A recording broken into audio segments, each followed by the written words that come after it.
Dr. Dalia Kaye, thank you so much for joining us. We're here to talk today about some of the issues that are closest to your hearts, U.S.-Iran policy and Iran in the region.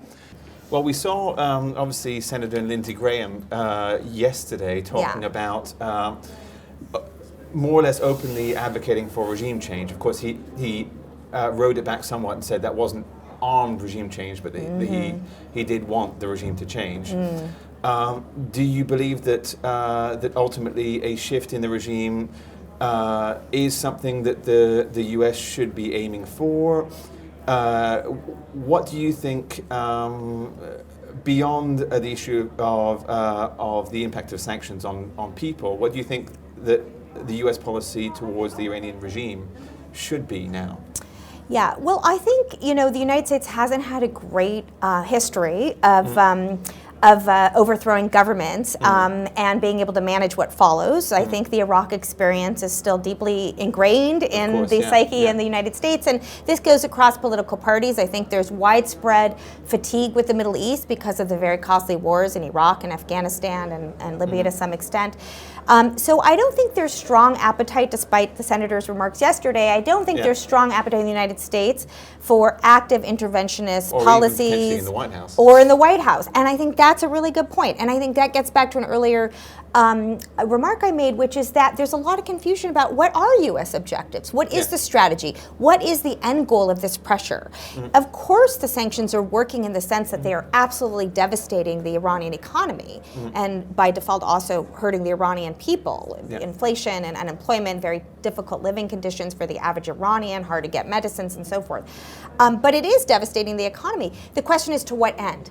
And so we get mixed messages. So we have, senators or even members of the administration, or 12 points that Secretary Pompeo had suggested early on, which included demands that led a lot of, I think, analysts to look at these demands and say, nothing short of regime change could accomplish those. They're so extensive.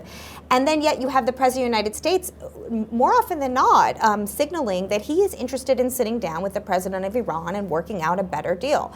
So we do have this problem of what are we trying to achieve with Iran?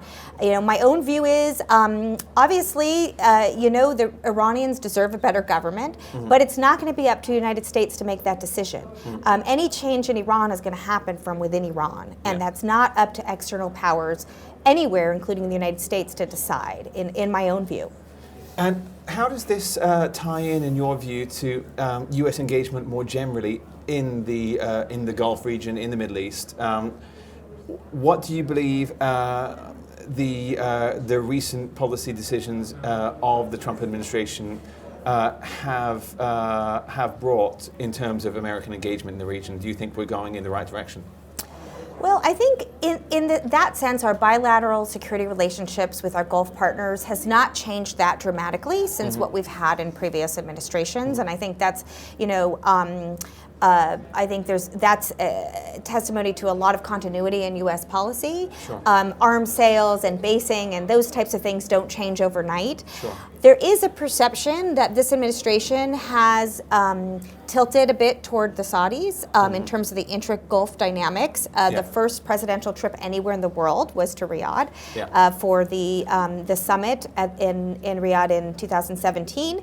That was followed by the very sensitive rift within the Gulf that we know about well, sitting here in Doha. But I think that official U.S. policy is still trying to maintain a balance and neutrality. And I think it's notable, actually, that here at the Doha Forum this year, you have the Trump administration sending high-level officials. And I think that's an important signal that the U.S. does want to remain neutral within the Gulf dynamic, that there is the broader issue of the Iranian challenge, and that you need you're never going to have a perfectly unified Gulf, but that you need to have good relationships across the Gulf region. So I think that's one point that's important.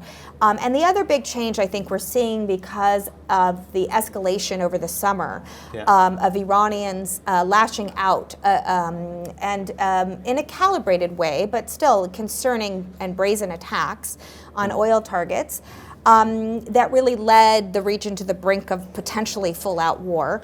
I think there's a lot of interest we're seeing now from the Emiratis, from the Saudis, potentially others, to try to de-escalate the situation with Iran. Yeah. They, I think, took notice that the Trump administration did not respond to the Aramco attack with a military response. Yeah.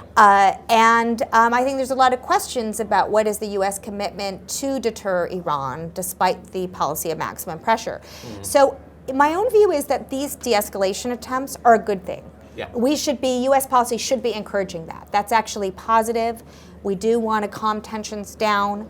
And ultimately, if the president's statements are to be believed, and hopefully they are, there seem to be active attempts to try to get some type of negotiation back between the U.S. and Iran, either directly or at least within some multilateral form or back through the UN or P5+1 formula. Regardless, that would be very positive. After the kind of escalation we've just seen, I think that would be very positive. So I think despite the tension, there are some signals that things may be calming down, and I think there's some hope there. Thank you so much. Okay, thank you. And, have a great Doha Forum. Okay, thank Thanks. you.